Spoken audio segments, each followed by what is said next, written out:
என்ன பண்ணாங்க, நல்ல வசதியானவன், பணக்காரன், நெறைய நகை நட்டெல்லாம் வாங்கி சேர்த்து வச்சிருந்தான்.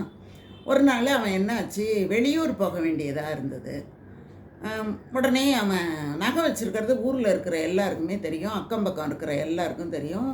எல்லாருமே அவன ரொம்ப பெருமையாவும் பேசுவாங்க. இல்ல இவன் எப்படி சேர்த்தான்னும் பேசுவாங்க. இப்படியே இருந்தது. அவன் வெளியூர் போயிட்டான், கதவ பூட்டிக்கிட்டு. 2 நாள் கழிச்சு வந்து பார்த்தா, கதவு நல்லா உடைச்சிருக்கு. உள்ளார இருந்த நகை, பணம் எல்லாத்தையும் தூக்கிட்டு போயிட்டான் திருடன். உடனே எல்லாரும் கூடி போயிட்டாங்க. அக்கம் பக்கம் இருக்கிறவங்க எல்லாரும் கூடி போயிட்டாங்க. அவனுடைய மனைவி அவனை திட்டுறா. "ஒரு பூட்டு கூட ஒழுங்கா வாங்கி போட உனக்கு துப்பு இல்லையா? ஒழுங்கா போம்போது பூட்டுனமே ஒழுங்கா பூட்டியிருக்கமான்னு பார்த்தியா?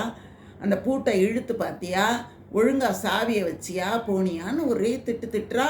அக்கம் பக்கம் இருக்கிறவங்களும் ஒரு நல்ல பூட்டா போடக்கூடாதா, கதவோட போடுற தொட்டி பூட்டு போடக்கூடாதா, அப்படி இப்படின்னு கேட்குறாங்க. அப்போ அவன் சொன்னான், எல்லாரும் என்னையே திட்டுங்க, திருடிட்டு போனவனா ஒருத்தரும் ஒன்றும் சொல்லாதீங்கன்னு சொன்னானான்.